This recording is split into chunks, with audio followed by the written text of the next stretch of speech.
आज हम cognitive development पढ़ेंगे जीन पियाजे का। वैसे तो जीन पियाजे ने 4 स्टेजेस टोटल दिए हुए हैं, लेकिन आज के क्लास में हम 2 स्टेजेस का स्टडी करेंगे। फिर अगले क्लास में 2, यानी टोटल 4 स्टेजेस जीन पियाजे के द्वारा दिया गया है।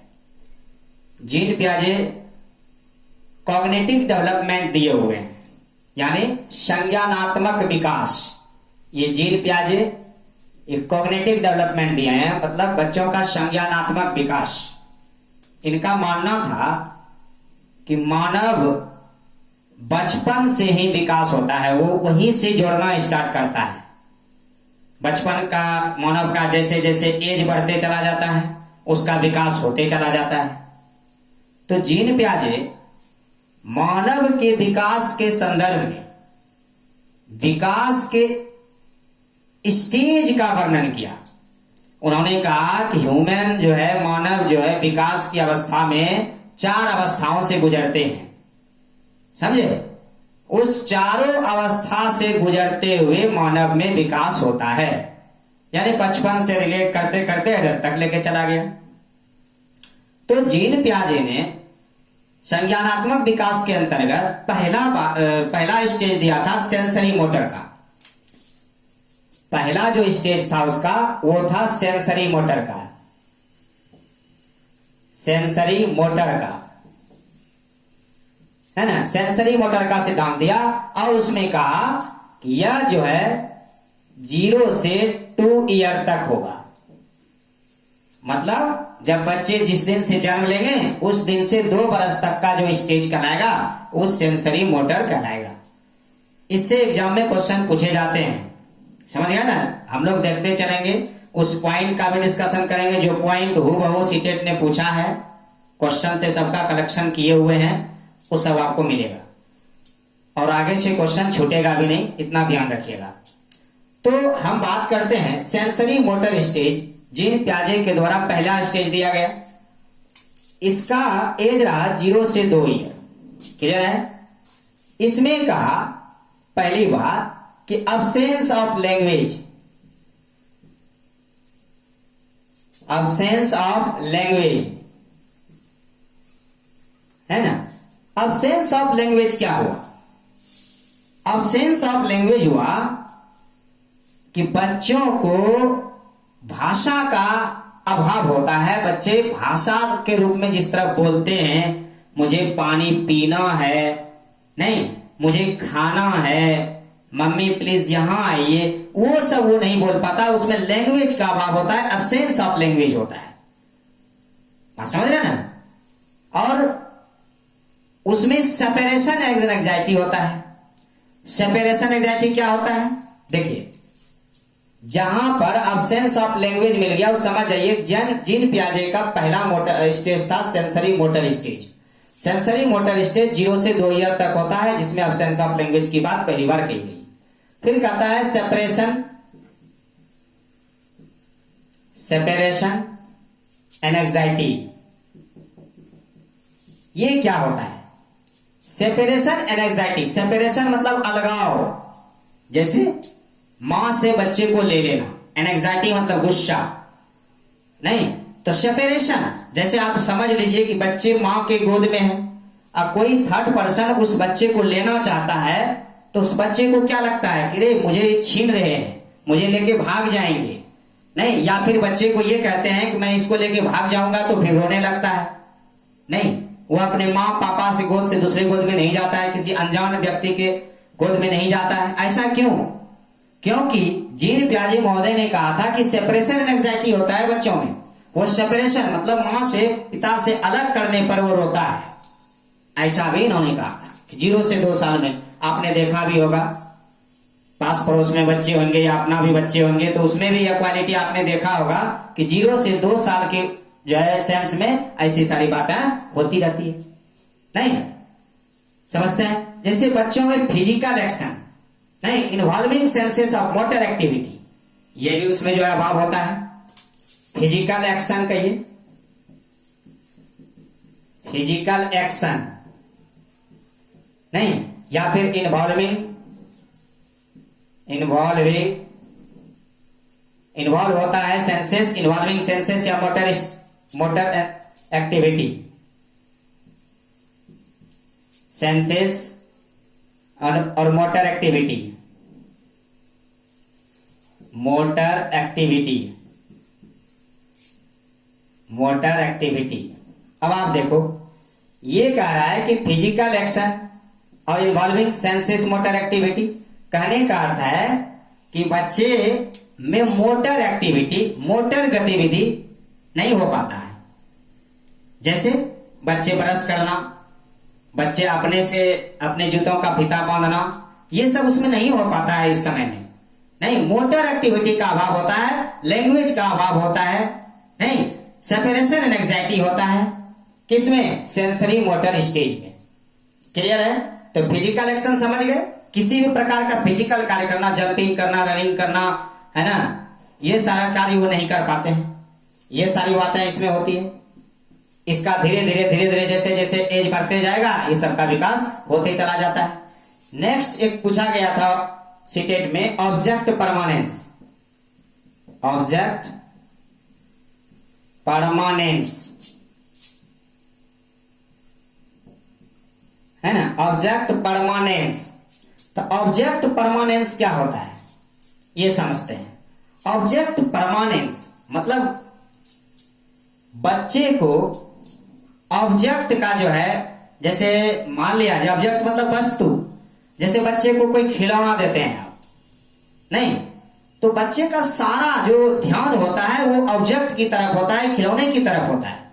जैसे आप बच्चे को देखिएगा, एक खिलौना दे दीजिए और यदि वो लेना हो तो कोई दूसरा खिलौना उसके सामने दे दीजिए और वो उठा लीजिए, उसको कहिए कि चलो ये खिलौना उड़ गया आकाश में, तो बच्चे स्वीकार कर लेते हैं, हाँ सही में उड़ गया होगा, नहीं दूसरा ही वो स्वीकार कर लेता है। तो इस तरह का यानी ऑब्जेक्ट परमानेंस की जब बातें करेंगे तो जीन पियाजे के सेंसरी मोटर स्टेज में ऑब्जेक्ट परमानेंस की बातें कही गई थी। क्लियर है? फिजिकल एक्शंस की बातें किसमें? जीन पियाजे के मोटर सेंसरी मोटर में। सेपरेशन एंड एंग्जाइटी किसमें? तो जीन पियाजे के किसमें? सेंसरी मोटर स्टेज में। क्लियर हो रहा है? ऑब्जेक्ट परमानेंस किसमें? समझ रहे हैं? जैसे गोल डायरेक्टेड एक्टिविटी, गोल डायरेक्टेड एक्टिविटी। अब देखिए गोल डायरेक्टेड एक्टिविटी क्या है? गोल डायरेक्टेड लक्ष्य का निर्देशन। जैसे आप समझिए, मान लीजिए कि बच्चे की मां पुकारती है, राहुल आ जाओ, राहुल कहां हो, बाबू कहां हो, ऐसा बोलता है, तो बच्चे की आवाज तो वो सुन रहा है, उसको ऐसा लगता है कि हमें कहीं से पुकारा जा रहा है, बट वो ये डिफाइन नहीं कर पाता पुकारा किधर से है, इधर से पुकारा जा रहा है किधर से। वो चारों तरफ घूमने लगता है, देखता है कि किधर से आवाज आ रही है, कौन बोल रहे हैं, जबकि उधर से बगल से ही उसकी मां पुकार रही है, पर उसे ज्ञात नहीं हो पाता। वही कहता है गोल डायरेक्टेड एक्टिविटी का जो है उसमें आ जाता है, लक्ष्य के निर्देशन का पता नहीं कर पाता है, और धीरे धीरे जब एज बढ़ता है तो वह इस चीज को कर लेता है। अब जैसे मान लिया जाए कहीं बाजा बजा, कहीं कोई ताली बजा रहा है, नहीं, तो बच्चे क्या है ना, उसको सुनते हैं तो इधर उधर करते हैं, पर उसे पता नहीं चलता कि किधर हो पाता है, लक्ष्य का निर्देशन नहीं हो पाता है सही से। क्लियर है? तो ये है गोल डायरेक्टेड एक्टिविटी, लक्ष्य का निर्देशन। क्लियर है? समझ रहे हैं ना? गोल डायरेक्टेड एक्टिविटी हो जाता है इसमें। समझते चलिएगा चीजों को अच्छी तरीका से। देखिए ऐसे जीन पियाजे का टोटल 4 स्टेजेज हैं, जिसमें 2 स्टेजेस का हम स्टडी करेंगे, और बहुत सारे वर्ड हैं जो जीन पियाजे बोले हुए हैं, और उस वर्ड से भी क्वेश्चन एग्जाम में पूछा जाता है। जैसे स्कीमाज हुआ, ऑर्गेनाइजेशन हुआ, एडाप्टेशन हुआ, एसिमिलेशन हुआ, एकोमोडेशन हुआ, तो इन सब चीजों की चर्चा हम करेंगे। जीन पियाजे का टोटल 3 क्लास हम लेंगे, और तीनों क्लास में जीन पियाजे का पूरा क्लियर हो जाएगा, उससे बाहर एग्जाम में क्वेश्चन नहीं रहेगा। समझ गए ना? तो ये बात थी सेंसरी मोटर स्टेज में। जीन पियाजे के सेंसरी मोटर स्टेज में सेपरेशन एंड एंग्जाइटी होगा, फिजिकल एक्शन याद रखिएगा, involving senses motor activity, object permanence और गोल डायरेक्टेड एक्टिविटी। क्लियर है? दूसरा स्टेज है इनका, सेकेंड स्टेज है ना, प्री ऑपरेशनल स्टेज।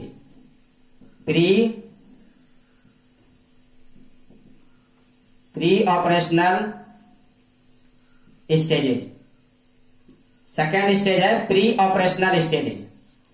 तो सेकेंड स्टेज में, प्री ऑपरेशनल स्टेज में क्या क्या आता है, इस चीजों की चर्चा हम करेंगे धीरे धीरे। तो बच्चे का प्री ऑपरेशनल स्टेज 2 से 7 साल यानी 2 से 7 ईयर तक प्री ऑपरेशनल स्टेज आ जाता है। 2 से 7, कभी कभी डायरेक्ट क्वेश्चन पूछ लिया जाता है कि जिन प्याजे के सेकेंड स्टेज यानी प्री ऑपरेशनल स्टेजेज में कितना से कितने वर्ष की आयु के बच्चे शामिल होते हैं। तो आपको याद रखना होगा 2 से 7 वर्ष के बच्चे इसमें शामिल होते हैं। क्लियर है? इसमें क्या होता है, प्री ऑपरेशनल स्टेज में बच्चे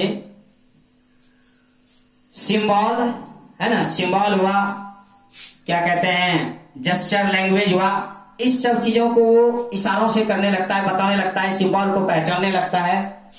सिंबल हुआ है ना, जेस्चर लैंग्वेज, जेस्चर लैंग्वेज ये क्या है कि सिंबॉलिक मतलब क्या, बच्चे सिंबल समझने लगते हैं। सिंबल मतलब जैसे जैसे गोल बोले वो समझ जाएगा कि गोल हाँ ऐसा होता है, एप्पल कैसा है तो गोल है। सिंबल को वो पहचानने लगता है। कोई खिलौना है तो उसकी सिंबॉलिज्म क्या है पहचान लगता है, उसे जेस्चर करता है, इशारे से वो बताने लगता है, उस इशारा वाला लैंग्वेज उसका डेवलप हो जाता है। माँ खाओगे बेटा, मुड़ी डराना स्टार्ट नहीं, तो वह जेस्चर लैंग्वेज का जो है डेवलपमेंट होता है प्री ऑपरेशनल स्टेज में। क्लियर है? जेस्चर लैंग्वेज का सिंबॉलिक वगैरह सबका पहचान करने लगता है। जेस्चर लैंग्वेज मतलब इशारे से बातें करना। क्लियर है? दूसरा आ जाता है ईगोसेंट्रिज्म। दूसरा आता है ईगो सेंट्रिज्म। ईगोसेंट्रिज्म क्या होता है, एक तरह का इलॉजिकल, ईगोसेंट्रिज्म और इलॉजिकल कहिए, इलॉजिकल। ईगोसेंट्रिज्म मतलब ईगो मतलब घमंड, नहीं कहता है बच्चा नहीं ये मेरा है, ये मेरी मम्मी है, ये मेरे पापा है, ये मेरा भाई है। नहीं देखते हैं बच्चे को आप कहिएगा चलते हम इससे लेके चलते हैं तो रोने लगता है, बोलता है नहीं नहीं नहीं नहीं जाने देंगे, मेरा भाई है। हम कहते हैं चलो बच्चे को कहिएगा ये मेरी माँ है तो वो कहेगा नहीं, रोने लगेगा, वो कहेगा नहीं मेरी माँ है। मतलब कि उसमें ईगो की भावना आ जाता है, वो समझता है कि ये मेरा है तो मेरा है, हम नहीं देंगे तो नहीं देंगे। मतलब उसमें ईगो की भावना आती है, वो इलॉजिकल थिंकिंग पे चला जाता है। मम्मी ये पृथ्वी कहां से आया, नहीं सूर्य कहां से आया, चंदा उमा कैसे उगता है, दिन क्यों होता है, रात क्यों होता है, इस तरह की चर्चा वो बात करता है। देखिएगा जब क्वेश्चन करेगा, जब जवाब देने जाइएगा तो जैसे मान लीजिए कहेगा कि मम्मी रात क्यों होता है, बेटा सूर्य डूब जाता है, सूर्य क्यों डूबता है, डूब जाता है, चलो घूमते घूमते पृथ्वी के अंधेरे में, पृथ्वी के अंधेरे में क्यों जाता है। मतलब उसका क्वेश्चन ही खत्म नहीं होता, इलॉजिकल थिंकिंग पे चला जाता है। बात समझ रहे ना? ये सारी घटनाएं दैनिक जीवन में घटित होती है। आप बच्चों के परिवेश में रहते होंगे, खुद आप जानते होंगे ये सारी घटनाएं घटित होती है। कहने का मतलब ईगोसेंट्रिज्म 2 से 7 साल के बच्चे में आएगा, यानी प्री ऑपरेशनल स्टेजेज में ऐसा होगा। क्लियर है? प्री ऑपरेशनल स्टेजेज क्लियर है, समझ रहे हैं ना? ईगोसेंट्रिज्म आएगा। इर्रेसिबल थिंकिंग, इरिवर्सिबल थिंकिंग आ जाता है इसमें।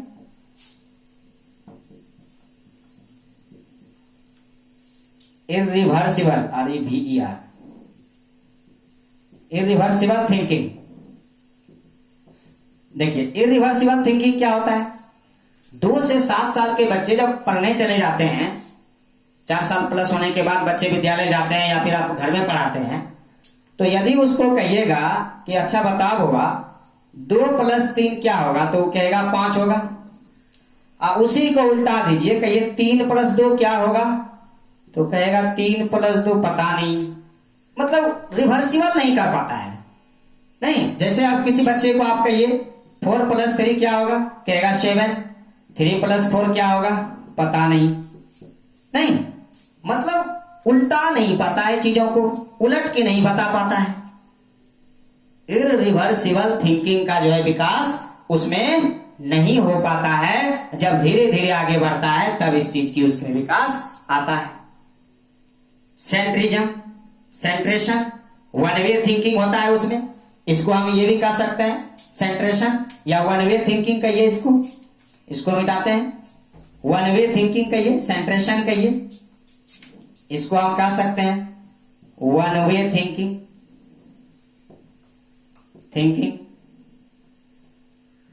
वन वे थिंकिंग कह सकते हैं। इसका अर्थ क्या हुआ, मतलब एक तरफ से तो वो सोच लेता है पर रिवर्स नहीं कर पाता, उल्टा नहीं पाता है, नहीं वह एक तरफ से करता है पर उसे वह उल्टा नहीं पाता है, वो नहीं कर पाता है। क्लियर है, समझते चलिएगा। जैसे अब सिंबॉलिक थॉट में आते हैं, सिंबॉलिक थॉट का विकास होता है धीरे धीरे। सिंबॉलिक थॉट, सिंबॉलिक थॉट क्या होता है, जैसे आपने कहा देखो बेटा ये पैसा गोल है, इसी के तरह से ये पैसा गोल है, चलो एप्पल भी गोल होता है, धीरे धीरे वो समझने लगता है। मम्मी की रोटी भी गोल होती है, यह भी वो समझ लेता है। नहीं, कहते हैं कि भाई पृथ्वी गोल है, वह भी सोचता है रियल में गोल होगा, आम गोल है वो गोल समझता है। मतलब सिंबॉलिक थॉट आ जाता है। सिंबॉलिक, आप एक चीज उसको बताए और उसमें आप सबको रिलेट करते जा रहे हैं, वो कह रहे हैं कैसा होता है, तो वो सोचेगा कि रियल में ऐसा होता होगा, गोल होता है, सिंबॉलिक थॉट आ जाता है। बात समझ रहे हैं ना, सिंबॉलिक थॉट। नेक्स्ट होता है, इसमें देखिए प्री ऑपरेशनल स्टेज में सिंबॉलिक जेस्चर लैंग्वेज क्लियर है, इगोसेंट्रिज्म क्लियर हो गया, इलॉजिकल जिसको कहते हैं इलॉजिकल सोचता है, रिवर्सिबल थिंकिंग क्लियर है, वन वे थिंकिंग जिसे कहते हैं रिवर्स नहीं कर पाता है, सिंबॉलिक थॉट क्लियर है, जो सिंबल के आधार पर वह थॉट करता है, सोचने का विकास उसमें आ जाता है। इन सब चीजों की चर्चा हो जाती है। नेक्स्ट होता है, एक होता है make believe play. Make believe play क्या होता है, मेक बिलीव प्ले ये क्या होता है, देखिएगा इस स्टेज में बच्चे क्या करते हैं, आपस में अपने सहपाठी के साथ खेलते हैं। कभी खाना बनाने का काम करेंगे, कभी घर बनाएंगे, नहीं तो उसको लगता है कि मैं घर बनाया हूं, उसको कोई यदि निगार दीजिएगा, कोई उसको तोड़ दीजिएगा, फिर उसे जो है दुख होता है कि मैंने जब बनाया तो इसको तोड़े आप क्यों। नहीं, जैसे बचपन में बच्चे खेलते हैं किचन खाना वाना बना करके खाना बनाने वाला सिस्टम खेलते हैं। कभी कभी क्या है, चोर डॉक्टर खेलते हैं, कोई पेशेंट बन जाएगा, कोई डॉक्टर बन जाएगा, इस तरह का खेल खेलते हैं, उसको लगता है कि मैं डॉक्टर हूं। कभी घर बनाने का मना खेलते हैं, फिर बनाते हैं, नहीं घर कागज वगैरह का बनाते हैं, तो इस टाइप का यानी मेक बिलीव प्ले, उसी पर उसे विश्वास होता है कि मैंने ये बनाया है, नहीं उस तरह का बिलीविंग पावर उसमें आ जाता है। तो कहने का मतलब है कि जीन पियाजे का टोटल 4 स्टेज दिया हुआ है, जिसमें से 2 स्टेज हमने पढ़ा। फर्स्ट स्टेज है सेंसरी मोटर का 0 से 2 ईयर, सेकेंड स्टेज है प्री ऑपरेशनल का 2 से 7 ईयर। सेंसरी मोटर में याद रखिएगा absence of language, separation and anxiety, physical action होगा, इन्वॉल्विंग सेंसेस मोटर एक्टिविटी होगा, ऑब्जेक्ट परमानेंस तो कई बार एग्जाम में पूछा गया है, ये सेपरेशन एंड एंजाइटी भी पूछा है, गोल डायरेक्टेड एक्टिविटी भी पूछा हुआ क्वेश्चन है।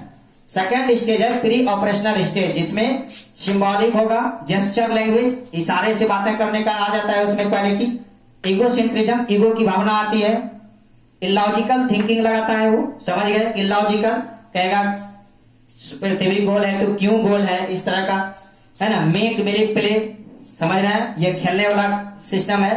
इरिवर्सिबल थिंकिंग नहीं करवाता है, रिवर्स वो नहीं कर पाता है, रिवर्सिंग करने में उसे प्रॉब्लम होता है, क्यों, क्योंकि वो वन वे थिंकिंग में रहता है। सिंबॉलिक थॉट नहीं कर पाता है, नहीं तो इन सब चीजों की चर्चा ये 2 स्टेज के सहारे जीन पियाजे के द्वारा किया गया था। नेक्स्ट डे और 2 स्टेजेस जो बचा उसकी चर्चा हम करेंगे, तो उस दिन हम आपको बताएंगे कि क्वेश्चन किस प्रकार से एग्जाम में आया हुआ है। ठीक है, आज का क्लास यहीं तक। खुश रहिए, मुस्कुराते रहिए और सुरक्षित रहिए और लोगों को भी सुरक्षित रखिए। जय हिंद, जय भारत।